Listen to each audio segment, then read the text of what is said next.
Boa noite. Sejam todos muito bem-vindos a este santo culto, neste domingo especial. Especial porque é dia de culto, dia em que nós nos reunimos para adorar o Senhor, dia em que nós nos reunimos para nos alimentar da sua palavra, hoje também do Santo Sacramento, do altar, a Santa Ceia. Dia especial porque também é lembrado o Dia das Mães, então todas as mães presentes sejam especialmente acolhidas hoje, em nome do Senhor Jesus. O lema bíblico para esta semana, com o qual eu quero acolhê-los, está no Evangelho de João, capítulo 14, versículo 23, que diz: Respondeu Jesus: Se alguém me ama, guardará a minha palavra, e meu Pai o amará, e viremos para ele e faremos nele morada. Se alguém me ama, guardará a minha palavra, e meu Pai o amará, e viremos para ele e faremos nele morada.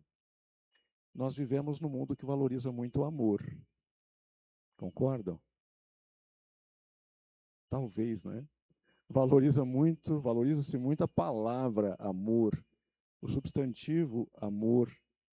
Mas se tem conferido significados, sentidos, conteúdos muito diversos para o que significa amor. Mas para a igreja não pode haver dúvidas. O amor, o conteúdo do amor, nos é dado pelo Senhor Jesus. Diz: ninguém tem maior amor do que esse, do que dar a vida pelos seus amigos. O amor de Jesus foi obediência total, absoluta ao Pai e entrega pelos seus amigos, que somos nós que nele cremos. Também nós, se quisermos amar adequadamente, temos que seguir esse modelo de Jesus que ele também ensinou. Amar é guardar a palavra de Deus. Amar é obedecer aos mandamentos do Senhor e viver o Evangelho. Só quem se dispõe e se esforça para obedecer aos mandamentos, não no seu poder, mas no poder do Espírito Santo, poderá amar adequadamente as pessoas que fazem parte do seu convívio, do seu núcleo familiar, da comunidade, do trabalho, onde quer que seja. Que nós aprendamos a amar como Jesus amou e como Jesus nos ensinou. Assim nos reunimos, em nome do Deus que nos ama, que provou o seu amor por meio do Filho que se entregou e que faz o seu amor nascer em nós pela presença e habitação do Espírito Santo. Amém. Quero convidá-los para ficar em pé. Vamos começar louvando ao nosso Deus Santo, Santo, Santo.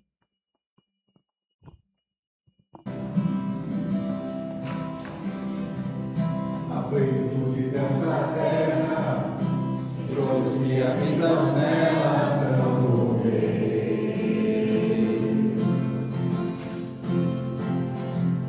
Foi ele que criou os mares, fundou os rios e suas margens, sim, o Rei.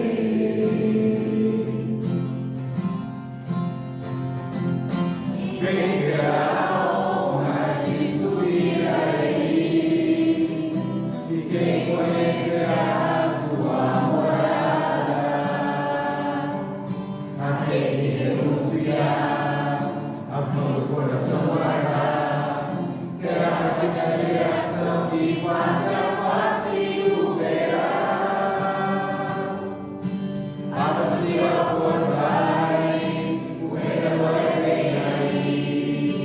Eu não merecia crê-lo, mas ele ajoelha-se em mim. Por isso quero adorar e declarar que ele é o Senhor. Além de tudo, ele é rei e digno do meu louvor. Abra-se a portais, o rei da glória vem aí. Eu não merecia crê-lo, mas ele ajoelha-se em mim. Por isso quero adorar e declarar que ele é o Senhor. Além de tudo, ele é rei e digno do meu louvor. Rei da glória, rei da glória,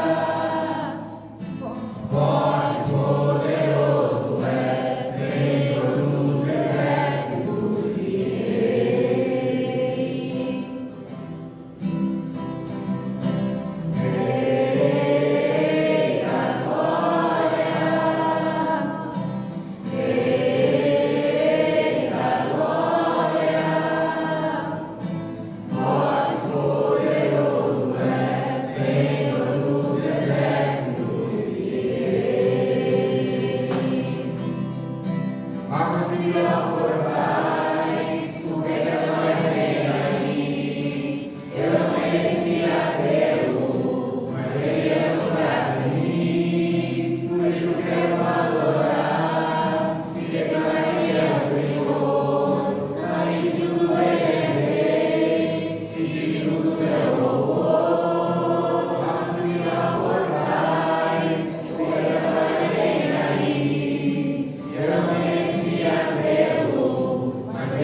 127, para fazermos a leitura alternada.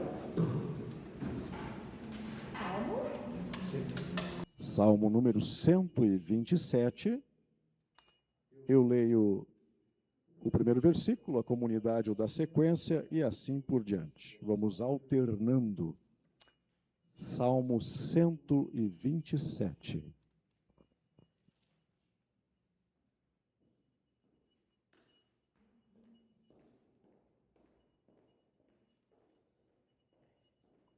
Eu faço a leitura na linguagem Almeida, Revista e Atualizada. Aqueles que têm essa linguagem podem ler aí no seu texto. Quem não tiver pode acompanhar então na projeção. Salmo 127. Vamos começando. Se o Senhor não edificar a casa, em vão trabalham os que a edificam. Se o Senhor não guardar a cidade, em vão vigia a sentinela. Inútil será levantar de madrugada, repousar tarde, comer o pão de penosamente enfermejados. Aos seus amados ele dá enquanto dorme. Herança do Senhor são os filhos, o fruto do ventre, seu galardão. Como flechas na mão do guerreiro, assim os filhos da mocidade. Feliz o homem que enche deles a sua aljava, não será envergonhado quando pleitear com os inimigos à porta. Assim como nós estamos, busquemos ao Senhor em oração, busquemos o perdão dos pecados que nós queremos agora confessar. Sim, Senhor, Deus e Pai, nosso Pai Celeste, nós te louvamos, Senhor, porque tudo que temos e tudo que somos vem das tuas mãos. É o Senhor quem sustenta a nossa vida, é o Senhor quem sustenta o nosso lar. Ainda que façamos muitos projetos, é dos lábios do Senhor que vem a confirmação ou não. E o Senhor dirige a história soberanamente pelo bem do teu povo, pelo bem da tua igreja. E nesta verdade revelada, somos chamados a descansar. No entanto, temos que confessar, Senhor, que nós, seres humanos pecadores e caídos, ainda que crentes, temos tido muita dificuldade para cumprir esse chamamento das Escrituras, de lançar sobre ti toda a nossa ansiedade na certeza que tu cuidas de nós. Como disse o Senhor Jesus, porque vocês vão viver ansiosos pelos bens desta vida? Ainda que se preocupem, vocês não podem acrescentar 1 metro ao trajeto da vida de vocês. Não se preocupem, porque até os fios de cabelo da vossa cabeça estão contados. Mas, Senhor, na ânsia pelo futuro, no medo, na carestia, nos tornamos ansiosos. E por nos tornarmos ansiosos, demonstramos a nossa falta de fé.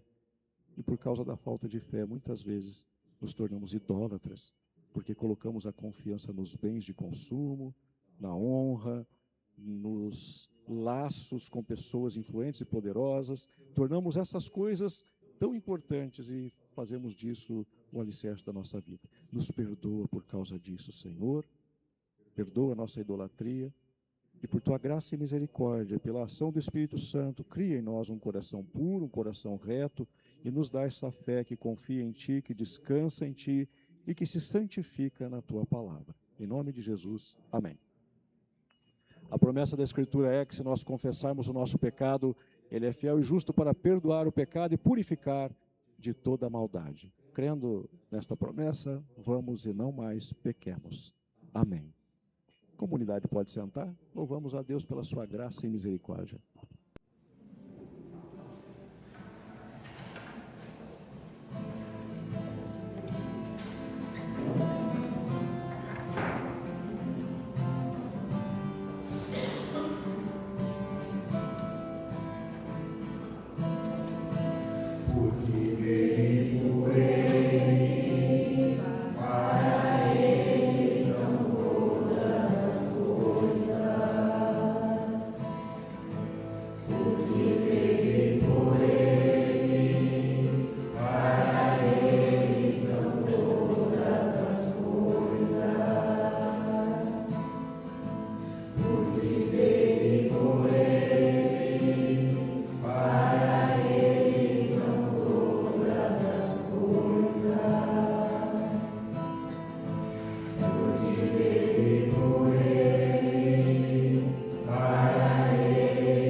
Nós vamos agora ler os dois textos complementares ao texto da pregação. O primeiro está no Antigo Testamento, primeiro livro do profeta Samuel, capítulo número 1, versículos 9 a 20.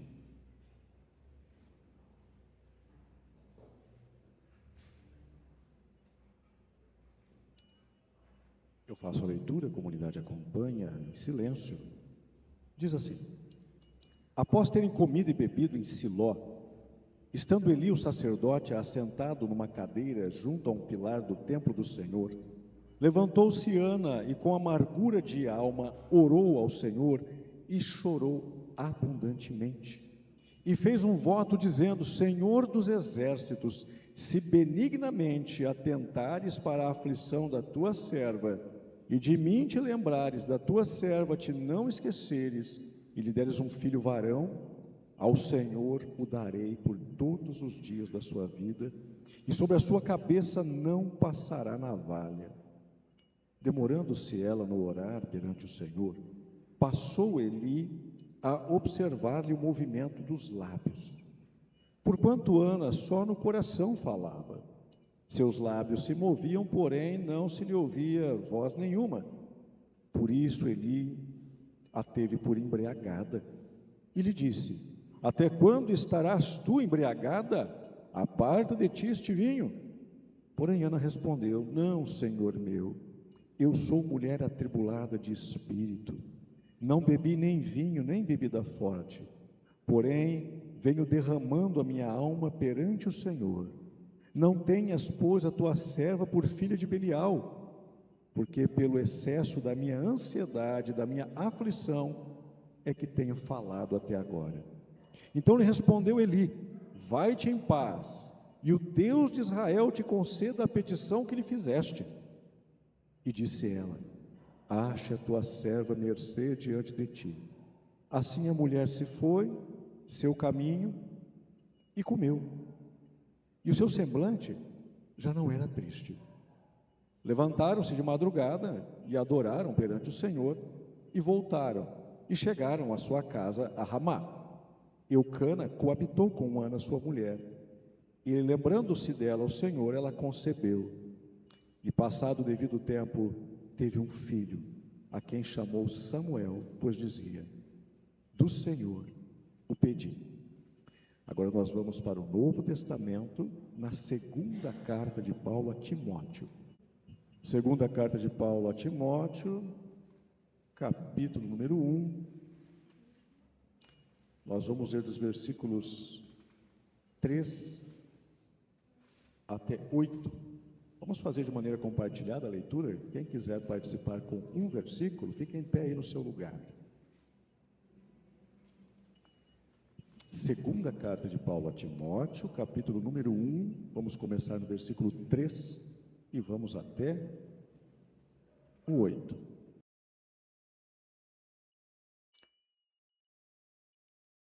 Mais alguém? Então nós vamos começar a leitura. Dou graças a Deus, a quem, desde os meus antepassados, sirvo com consciência pura, porque sem cessar me lembro de ti nas minhas orações, noite e dia. Lembrando das tuas lágrimas, estou ansioso por ver-te, para que eu transborde de alegria. Pela recordação que guardo de tua fé sem fingimento, a mesma que, primeiramente, habitou em tua avó Lóide e em tua mãe Eunice, e estou certo de que também em ti. Por esta razão, pois, te admoesto, que reavives o dom de Deus que há em ti pela imposição das minhas mãos. Deus não nos tem dado o espírito de covardia, mas de poder, de amor e de moderação. Não te envergonhes, portanto, do testemunho de nosso Senhor, nem do seu encarcerado, que sou eu. Pelo contrário, participa comigo dos sofrimentos, a favor do Evangelho, segundo o poder de Deus. Amém. Muito obrigado. Comunidade, vamos ficar em pé para mais um momento de louvor.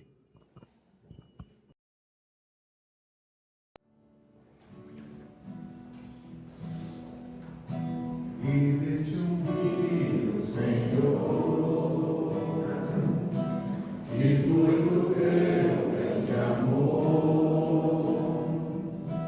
Águas que correm do trono, águas que curam e limpam. Por onde o rio passar, tudo vai transformar, pois leva a vida do próprio Deus. Este rio está neste lugar. Quero beber do teu rio, Senhor. Sacia minha sede lá no meu interior. Eu quero fluir em tuas águas. Eu quero beber da tua fonte, fonte de águas vivas. Tu és a fonte, Senhor.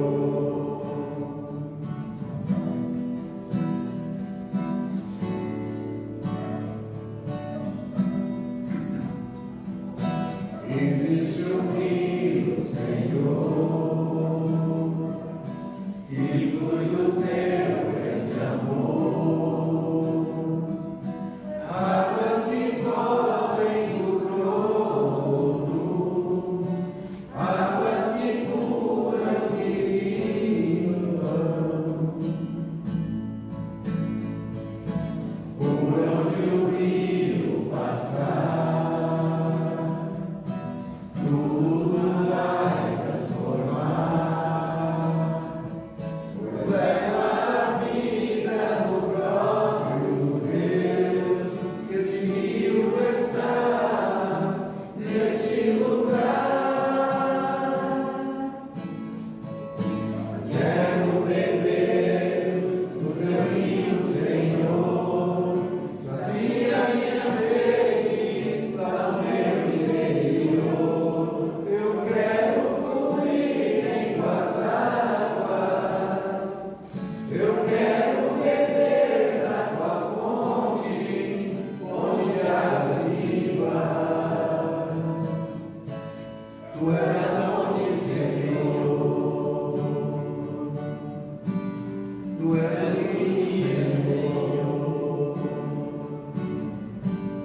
Tu és a fonte, Senhor.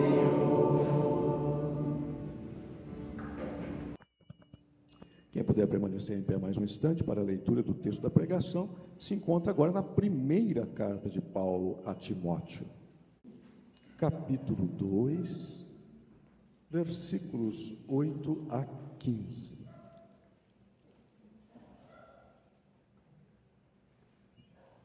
Eu passo a ler, 1 Timóteo 2, 8 a 15. Quero, portanto, que os varões orem em todo lugar, levantando mãos santas, sem ira e sem animosidade. Da mesma sorte que as mulheres em traje decente se ataviem com modéstia e bom senso, não com cabeleira frisada e com ouro ou pérolas ou vestuário dispendioso, porém com boas obras, como é próprio às mulheres que professam ser piedosas. A mulher aprenda em silêncio com toda a submissão, e não permito que a mulher ensine nem exerça a autoridade de homem, esteja, porém, em silêncio. Porque primeiro foi formado Adão, depois Eva, e Adão não foi iludido, mas a mulher, sendo enganada, caiu em transgressão. Todavia será preservada, em algumas traduções, todavia será salva, através da sua missão de mãe, se ela permanecer em fé e amor e santificação com bom senso. Oremos. Pai amado, nós lemos a Escritura Sagrada, a Tua Palavra, revelada, inspirada, que é autoridade para nós, única regra de fé e conduta, infalível e inerrante. Toda a tua vontade para a salvação e para a nossa vida plena estão aqui. Toda a tua vontade está aqui registrada.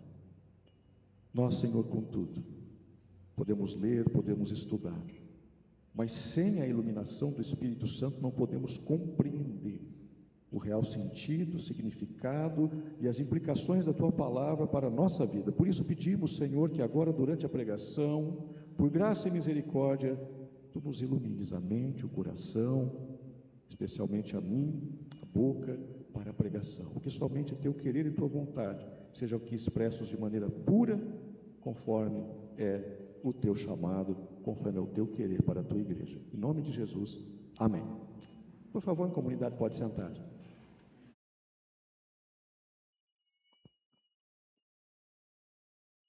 O que torna uma mulher realizada? No que está a realização de uma mulher? Será que é uma carreira profissional bem-sucedida? Será que é o acúmulo de experiências culturais, muitas viagens, experiências em outras cidades, estados, países, experiências gastronômicas, para poder postar nas redes sociais? Será que a realização feminina está na popularidade de quem tem milhares de seguidores? Será que a realização feminina está na construção de um corpo escultural para ser exibido e invejado? Será que a realização feminina está no acesso a bens de consumo, aos bens que desejar? Cada uma dessas alternativas que eu menciono agora representa um estereótipo de realização e felicidade feminina apresentados pelo mundo. Um modelo de estereótipo. O que é um estereótipo? Estereótipo é uma caricatura do que algo realmente é. Estereótipo é uma visão superficial sobre algo ou alguém ou um grupo de pessoas. Estereótipo é uma definição que toca apenas na superfície e não chega até a essência. Vamos falar de estereótipos? Estereótipos do Brasil no exterior. Brasil, praia, samba, futebol, floresta amazônica. Pronto, isso é Brasil, né? É o que vem na mente. Ah, tem corrupção também. É só um estereótipo. Por quê? Embora tenhamos todas essas coisas, isso não resume fielmente aquilo que é a essência do povo brasileiro. É apenas um estereótipo. E assim existem estereótipos sobre o que é ser homem, o que é ser mulher, o que é ser bem-sucedido, o que é ser feliz. E aqui nós temos estereótipos que são vendidos em massa sobre o que significa ser uma mulher feliz e bem-sucedida. Estereótipos mundanos do mundo. Porém, a primeira coisa que o apóstolo Paulo, aqui na palavra de Deus dada a ele, te diz, mulher, é para você fugir dos estereótipos de felicidade e de realização do mundo. É exatamente isso que Paulo está ensinando no versículo 9 do capítulo que nós lemos, que é 2 Timóteo 8-15. Alguém lê o versículo 9 bem alto para nós? Mantenha aí suas Bíblias abertas para acompanhar a pregação. Quem gostaria de ler o versículo 9? Pode ler, Rejane. Da mesma sorte que as mulheres em traje decente se ataviem com modéstia e bom senso, não com cabeleira cruzada e com ouro, com pérolas, ou vestuário dispendioso. Nos dias do apóstolo Paulo, a sociedade de Éfeso, porque é lá que Timóteo era pastor, quando Paulo está escrevendo para ele, orientando este jovem pastor, aquela sociedade impunha às mulheres exatamente este estereótipo de mulher bem realizada e feliz. A exibição do corpo, a sensualização, a erotização. Parece que as coisas não mudaram muito nos últimos 2000 anos, né? e a ostentação de bens materiais, como símbolos de riqueza e de sucesso. Paulo não tem nada contra trançar o cabelo, o problema não é esse. Ele fala as tranças cheias de ouro, de pérolas, de pedras preciosas, porque dentro da sociedade romana, no Império Romano, era assim que as mulheres ostentavam a sua riqueza, colocando presilhas com pérolas, prendedores de cabelo cheios de ouro, de pedras preciosas, riquíssimas, que vinham de longe e eram de fato dispendiosos, com tecidos caríssimos, vindos do Egito, da Índia e assim por diante. E passavam ostentando isso pela rua e também ostentando o seu corpo, ostentando a sua beleza. Paulo exorta: não se adornem com essas coisas. Porque essas coisas não trazem realização verdadeira, minhas irmãs. Por que essas coisas não trazem realização verdadeira? Nós estamos estudando a primeira carta de Paulo aos Coríntios, no capítulo 7, versículo 31, Paulo disse: a aparência deste mundo está passando. Este mundo como nós o conhecemos, este mundo como ele se organiza, as coisas que este mundo valoriza, essas coisas vão deixar logo de existir. Esses estilos de vida que vão e vêm, e que as pessoas se agarram a eles para ter algum sentido na sua existência, vão desaparecer. Quando? Com a vinda do reino de Deus. E tudo que vai existir é a presença gloriosa de Deus.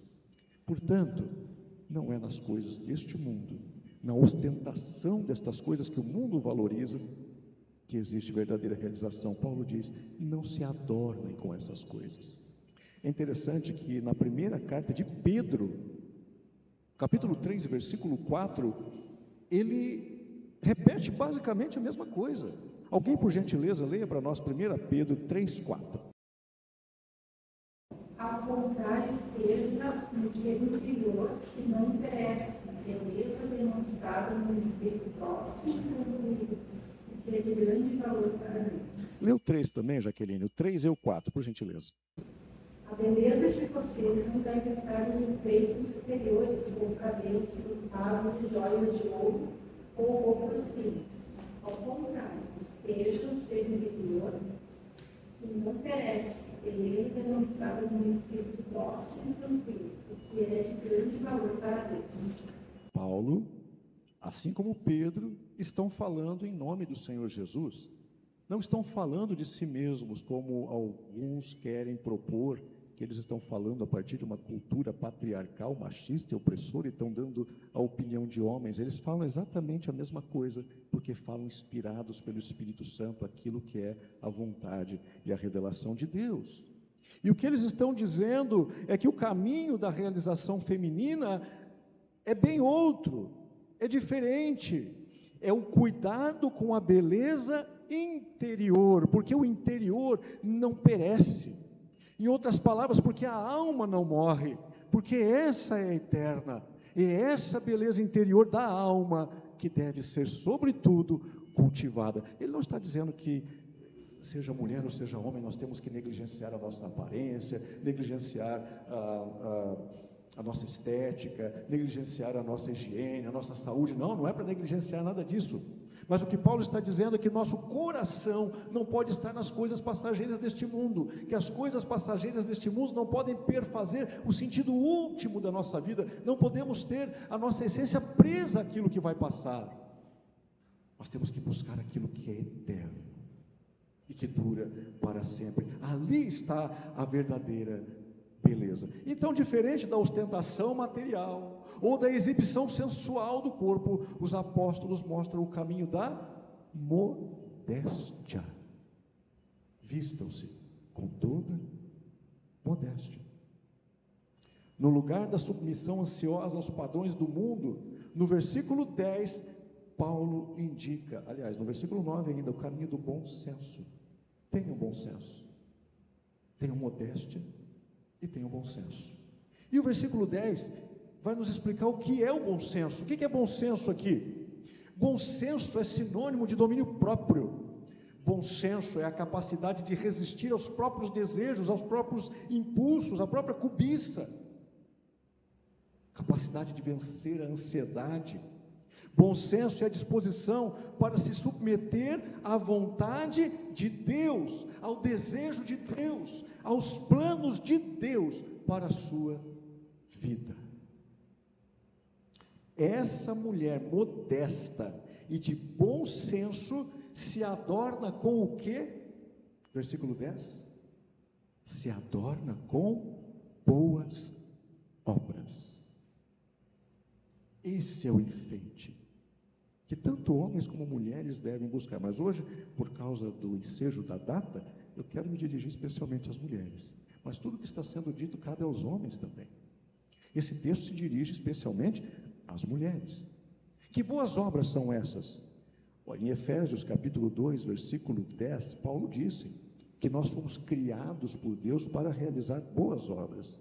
Aquelas boas obras que Ele de antemão preparou para andarmos nelas. Então, assim como o amor, nós vimos no versículo de abertura do culto, é definido pela palavra de Deus, as boas obras, as boas ações, o agir que agrada a Deus, o estilo de vida que louva a Deus, é definido pelo próprio Deus. E isso é definido nas Escrituras Sagradas, através do quê? Da sua lei, dos seus mandamentos e do santo Evangelho. Através das exigências da lei e das promessas do Evangelho. Então, minha irmã querida, ter este bom senso é estar disposta a se submeter à vontade, ao plano de Deus para você, que é praticar as obras que Ele já revelou para você. Aliás, vejam bem, em Apocalipse, que nós estudamos aqui, creio que um ano atrás, no capítulo 19, nos versículos 7 e 8, a igreja de Jesus Cristo, que é composta por homens e mulheres de todas as idades, é apresentada como uma mulher. A igreja é uma mulher, na verdade é uma noiva, que está se enfeitando, que está se ataviando para receber o seu noivo, que é Jesus Cristo. E o texto diz que ela está se enfeitando, se ataviando com obras de justiça. É assim que uma pessoa crente em Jesus Cristo se enfeita verdadeiramente e cuida do seu interior, praticando as obras da justiça de Deus que Ele revelou.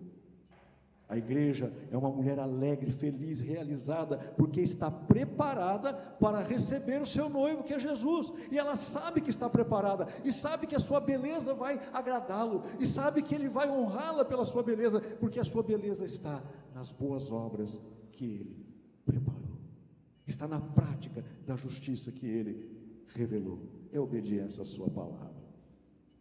Essa deve ser a verdadeira alegria e a verdadeira realização de cada mulher ou homem que compõe a igreja. Esta deve ser a verdadeira alegria, a certeza de que você está salva, a certeza de que você está salvo, estar pronto para se encontrar com o Senhor Jesus. Essa é a verdadeira alegria. E não estar alegre por ter um estilo de vida proposto pelo mundo, que vai passar. Pergunto para você, minha irmã, você está de fato pronta para se encontrar com seu Senhor e se alegra pela vinda dEle? Você está pronto, meu irmão, para se encontrar com o Senhor Jesus e se alegrar com a vida dEle? Ou seu coração ainda está preso aos estereótipos deste mundo? É importante você lembrar, não esqueça, a salvação nos é dada de graça, não há mérito nosso, nós apenas a podemos receber pela fé. A segunda parte do versículo 15 diz isso: fé, santidade e amor. É necessário haver perseverança, em primeiro lugar, na fé, que confia nos méritos de Cristo. Porém, no versículo 10, Paulo esclarece que uma mulher que confessa ser temente a Deus, necessariamente vai se adornar das obras de Deus. E é assim que ela se prepara sua alma eterna para se encontrar com o seu noivo eterno, que é Jesus Cristo. Olha lá o versículo 10. 2:10. Não se adorne com pérolas, vestuários, dispendiosas, assim por diante, porém com boas obras, como é próprio às mulheres que professam, que confessam, que declaram ser piedosas, ou seja, temente a Deus, é a palavra original em grego, que confessam crer no Senhor Jesus. Entenda, você pode viver como você bem entender, estamos num país livre, você pode escolher o estilo de vida que quiser para você, viva como quiser, mas se você não crê no Senhor Jesus, e não teme a Deus, então essa mensagem não é para você, não se incomode com ela. Mas se você pretende ser uma mulher cristã, então é próprio, é adequado, é natural que você viva pela fé em Cristo e pela obediência à sua palavra. É natural que você faça do seu estilo de vida uma constante preparação para se encontrar com Jesus Cristo. Nos versículos 11 a 14, o apóstolo Paulo, ele vai dar várias orientações sobre a vontade de Deus para as mulheres, especialmente na relação com o homem, na liderança. Mas eu quero me concentrar hoje, por causa do Dia das Mães, no versículo 15 apenas. Alguns leem o texto e dizem, puxa, mas Paulo é tão duro para as mulheres, por quê, né? Se você perceber bem, dos versículos 1 a 8, ele falou para os homens. E depois, do capítulo 3, do versículos 1 a 13, ele dá muitas orientações para os homens também. Então percebam que ele orienta a ambos. Este pequeno trecho se dirige à mulher. A afirmação do versículo 15, de qual é a vontade de Deus para a mulher, pode chocar os ouvidos hoje em dia. Mas o que o versículo 15 está dizendo é: Deus deseja que a mulher seja mãe. A maternidade é plano e vontade de Deus para a mulher. Versículo 14, Adão não foi iludido, mas a mulher, sendo enganada, caiu em transgressão, todavia será preservada, será salva, através da sua missão de mãe, se ela permanecer em fé, amor, santificação, com bom senso. A afirmação do texto é ainda mais intensa, porque diz que a mulher será salva sendo mãe.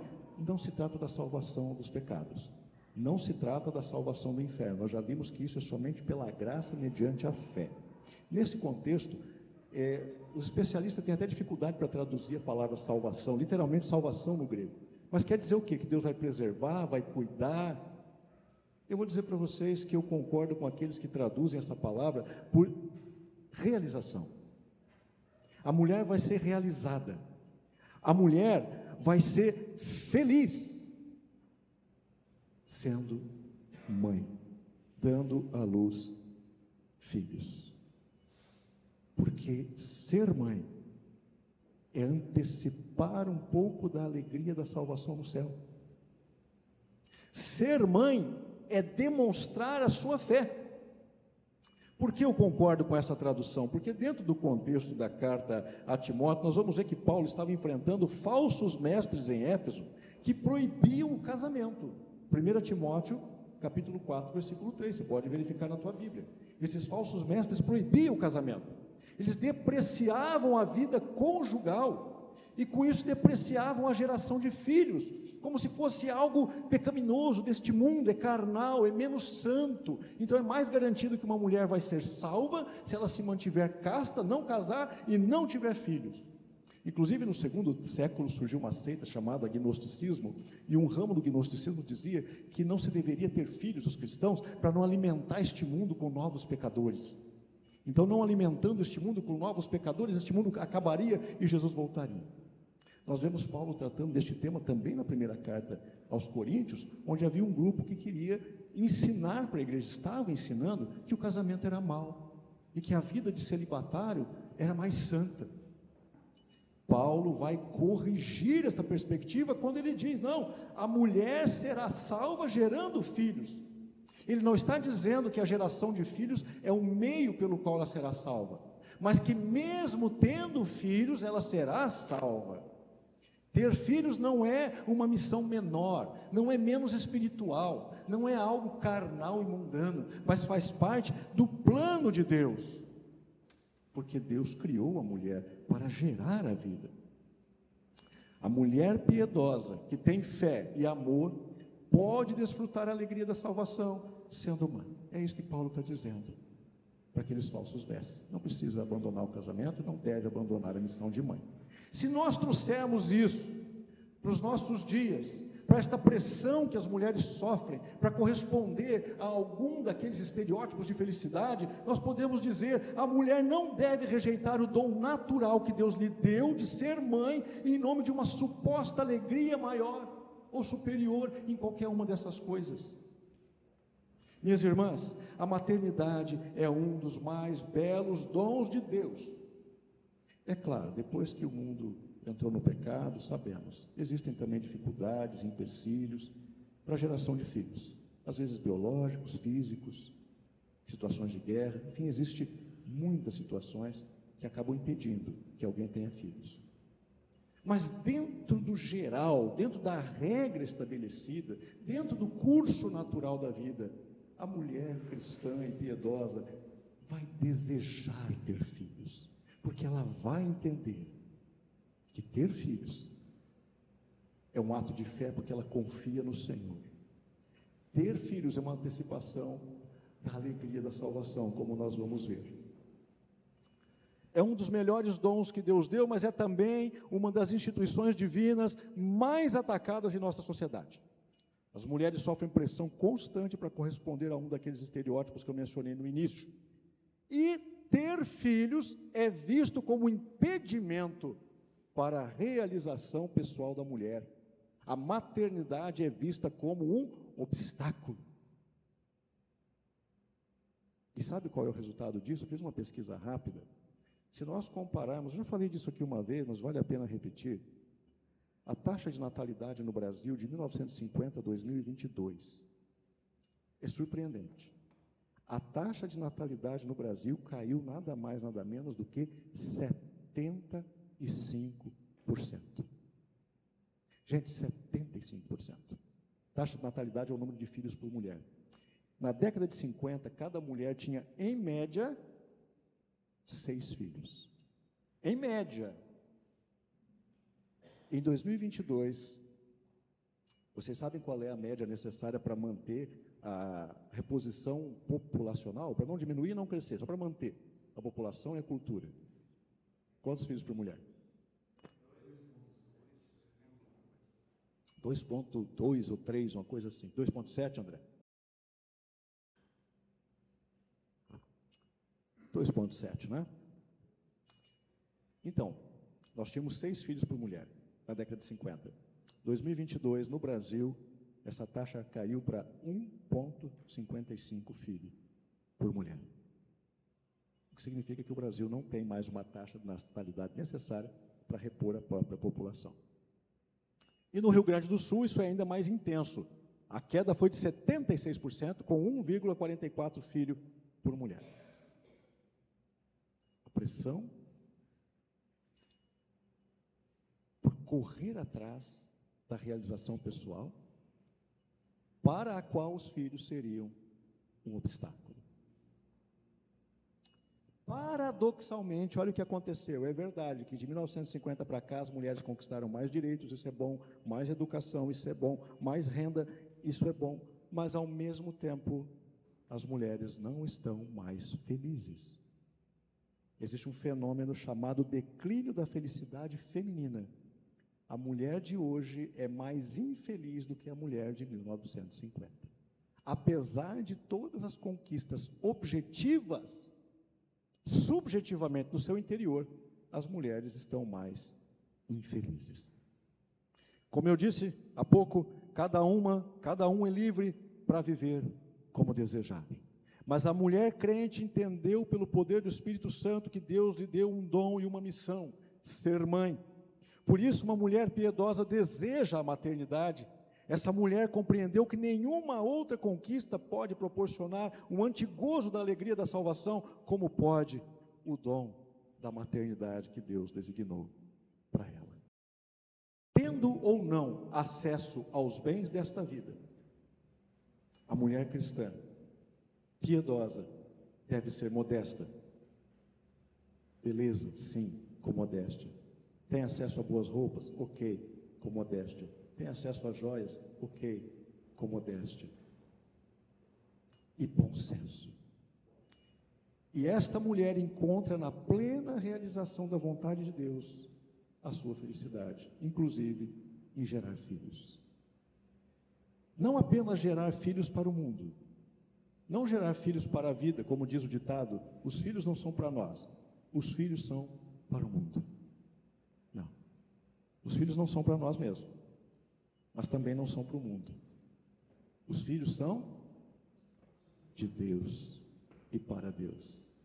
Deus nos concede a nós, pais e mães, o privilégio de gerarmos e educarmos os seus filhos para Ele, para o céu, para a eternidade.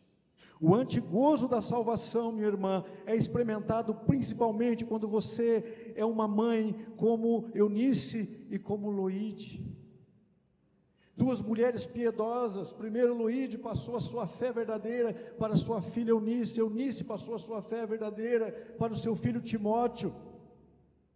E assim, essas mulheres piedosas viram a fé salvadora em Jesus Cristo sendo passada adiante de geração em geração. E puderam ver o seu filho e o seu neto se tornando um grande homem de Deus no trabalho do reino de Deus. É isso que é educar para o reino de Deus. Quando você é uma mãe como Ana, que nós lemos antes, uma mãe que intercede por seus filhos, uma mãe que está disposta a consagrar os seus filhos ao Senhor e prepará-los para servirem ao Senhor com fidelidade, assim como aconteceu com Samuel. E quando você vê isso acontecendo, você já está sentindo a alegria antecipada do reino de Deus. Esse é o caminho traçado por Deus desde a criação para a realização da mulher. Ela será salva, dando à luz filhos. Assim, minha querida, para concluir, e meus queridos também ajudem a passar adiante isso, para as futuras gerações, para as mulheres que você conhece, que estão reclamando, dizendo que jogaram a vida fora, porque tudo que fizeram na vida foi criar os filhos, não fizeram mais nada de importante. Ah, minha irmã, o que mais de importante você gostaria de fazer, se não realizar a missão que o próprio Deus te deu com este grande privilégio? Não pense que a tua vida foi comum e monótona por se dedicar à maternidade. Lembre-se que os filhos são herança do Senhor. Salmo 127, são o bem precioso que Deus te dá. São como flechas na aljava, aqui na bolsa do guerreiro. Flechas servem para você lutar contra o inimigo e conquistar o mundo. Os filhos são dados como flecha para nós prepararmos e lançarmos neste mundo, para conquistar este mundo para o Senhor Deus, com uma vida que glorifica a Deus. Não pense que pausar projetos pessoais para ter filhos, para cuidar dos filhos, para conviver com os filhos é tempo precioso jogado fora, não. Lembre-se de que a aparência deste mundo está passando, mas a alma é eterna. E é o grande projeto de Deus para você, que você se prepare e prepare os teus filhos para a eternidade. Ah, jovem, se você, jovem moço, jovem moça, até agora pensou, eu não quero ter filhos, porque eu tenho projetos, e os filhos atrapalham, e os filhos dão trabalho, e os filhos são despesa. Não, case-se e tenha filhos. Ali na primeira carta de Paulo a Timóteo, que nós estamos estudando, os falsos mestres diziam isso, que era melhor não ter filhos. Então as jovens que ficavam viúvas estavam sendo ensinadas, é melhor você continuar celibatária, não importa se você ama um homem ou não, se você sente atração por um homem ou não, se você quer constituir família ou não, fique celibatária, faça voto de castidade pelo resto da vida, que assim você vai ser mais espiritual. Paulo diz, não, que as jovens viúvas se casem, que formem família, que tenham filhos e que criem esses filhos, porque isso é dom de Deus. Jovem solteiro, jovem solteira, vai casar? Então eu quero te dizer, o conselho que o meu sogro me deu, e eu não entendi naquela época que eu era muito jovem, porque diferente do nosso filho, Eduardo, né, Joel? Nós não tivemos uma educação cristã, nós tivemos uma educação igrejeira, a gente ia para a igreja, mas nós não tivemos uma educação cristã, com escola bíblica, com estudo bíblico, com devoção bíblica familiar em casa, com culto doméstico. Então Deus foi nos moldando, depois da vida adulta, E eu diria que nós tivemos um filho, porque também não conhecíamos essas promessas e essas orientações da palavra de Deus. Não teríamos sido pais mais jovens e talvez hoje tivéssemos mais que um filho. E nós fomos postergando, e de repente a própria idade, limitações de saúde não permitiram que nós tivéssemos mais que um, quando a gente pensou, quem sabe mais um. E muitas vezes é isso, é o postergar que nos leva a não querer mais ter filhos e de repente até a não poder mais ter filhos. Mas Paulo diz para aquelas jovens: se casem, tenham filhos. Meu sogro, então, quando eu fui pedir a Joelma em casamento, ainda das antigas, fui pedir casar em casamento. Claro que ele já tinha dito no dia que ele me viu a primeira vez: minha filha, por que você não casa com este rapaz? Então a aprovação já tinha sido dada 3 anos antes, quando ele me viu pela primeira vez, né? Não sei porquê, enfim. Então, quando eu fui falar com ele, ele disse: claro, eu faço muito gosto, faço muita questão, mas você sabe, a primeira coisa que ele me disse, que casar é para ter filhos, né? Eita, eu tinha 18 anos na época. Eu dei uma engolida assim, claro, nada. Na época eu pensava, mais filho, nem pensava em ser pai. Mas é interessante que na sua simplicidade, ainda que não fosse um homem temente a Deus naquela ocasião, ele já tinha essa clareza.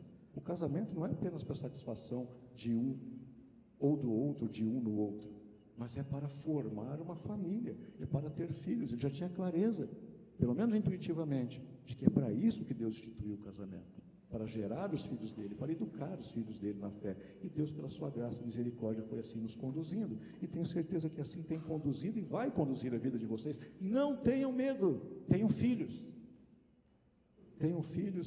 para o Senhor, e vocês vão ter o âmbito de gozo do paraíso, mesmo em meio às tribulações, mesmo em meio às dores e às lágrimas que isso pode gerar. Mas quem tem filhos, quem teve filhos, sabe que sensação é essa, o que significa isso dentro do coração, que mudança de chave que é isso na mente da gente. Tenham filhos, não se deixe escravizar pelos estereótipos mundanos de satisfação, de realização, mas se adorne, especialmente você, mulher, moça, com as obras de justiça preparadas por Deus para a tua felicidade. E uma última palavra: e a situação daqueles que não podem ter filhos?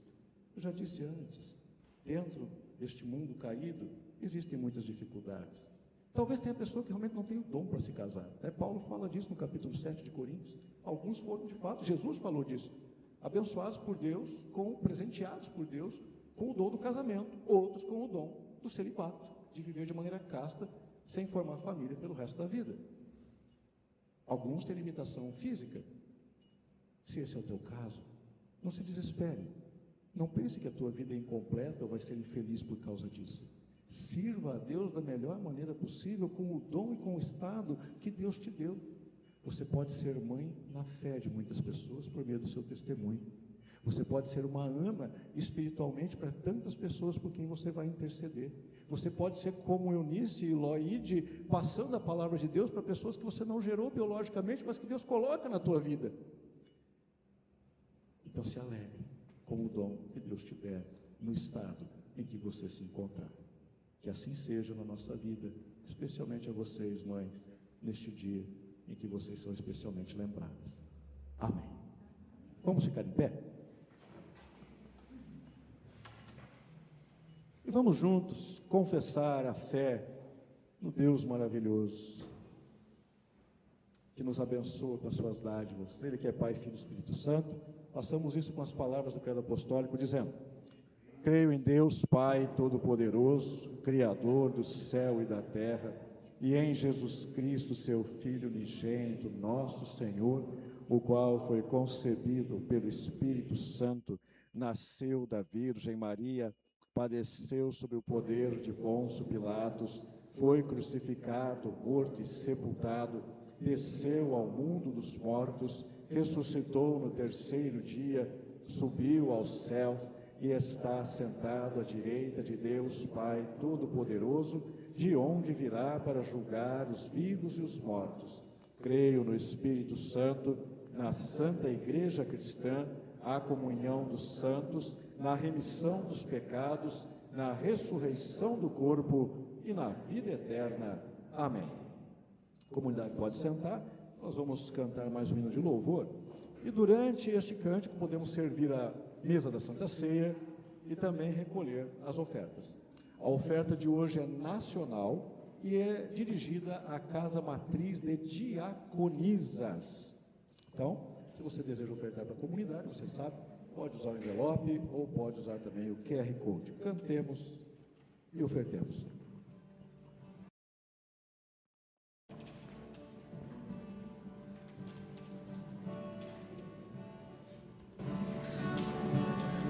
Tudo que tens feito, por tudo que vais fazer, por tuas promessas e tudo que és, eu quero te agradecer com todo o meu ser. Te agradeço, meu Senhor.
Comunidade com seu presentinho assim, para o Luiz tirar uma foto.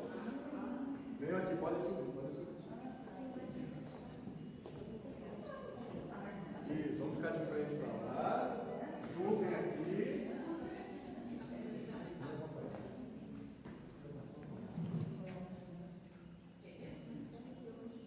Larissa vai aparecer, tem que chegar mais para lá também. Olha aqui para o Luiz, Luiz. Olha para o Luiz. Isso, mostrem lá o presentinho e todas digam dízimo. Olha lá. Para elas.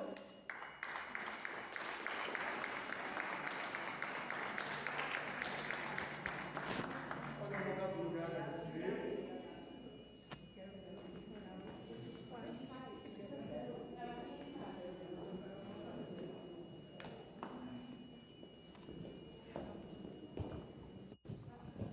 E claro que, pensando naquelas que um dia serão mães, né, das futuras mamães, que são as mulheres jovens, as moças, também vão ganhar presente. Parabéns, Deus abençoe. É para mulheres de todas as idades. Parabéns, Deus abençoe. Gente, apenas alguns avisos. Quero lembrar que semana que vem nós não teremos nenhuma atividade da nossa comunidade, porque na quinta-feira, Joelma, Eduardo e eu estaremos viajando para a paróquia de Santa Isabel, município de Águas Mornas, que é a nossa antiga paróquia, onde nós servimos no ministério antes de virmos para cá. Então eu fui convidado ano passado para fazer uma série de palestras, e nós aceitamos com muita alegria, estaremos lá. Então nós não teremos nenhuma atividade, inclusive culto, mas no quinto domingo, que geralmente é meu dia de descanso, nós vamos ter o culto aqui para compensar esse final de semana, tá? Então agora não tem estudo bíblico, não tem juventude, não vai ter também o culto do próximo final de semana. Luiz, por favor, a respeito do almoço, tu tens algum comunicado?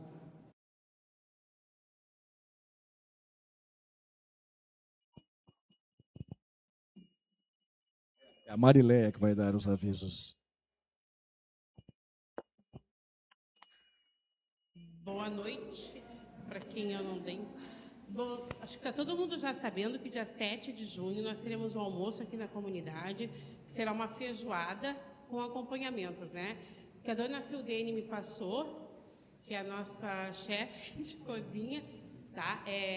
Feijoada, couve refogada, né? Que os acompanhamentos, arroz, laranja e saladas, tá? A gente não sabe ainda exatamente o valor, porque agora quarta, né, Luiz? Que tem reunião do presbitério, vai ser acertado.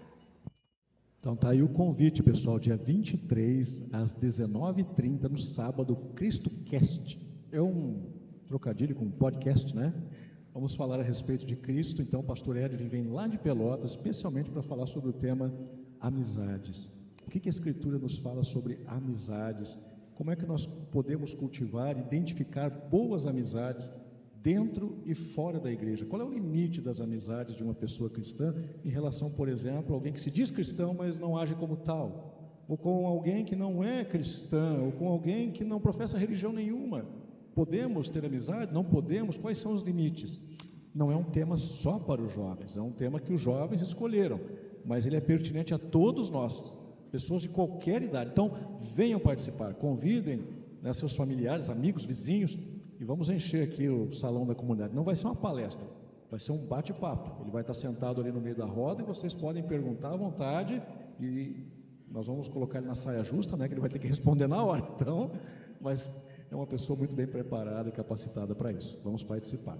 Vamos ficar em pé então para o nosso louvor de encerramento, e eu quero desejar a bênção de Deus sobre toda a comunidade. Que o Senhor te abençoe e te guarde, que o Senhor faça resplandecer o rosto sobre ti e tenha misericórdia de ti, que o Senhor sobre ti levante o rosto e te dê a sua paz. Amém.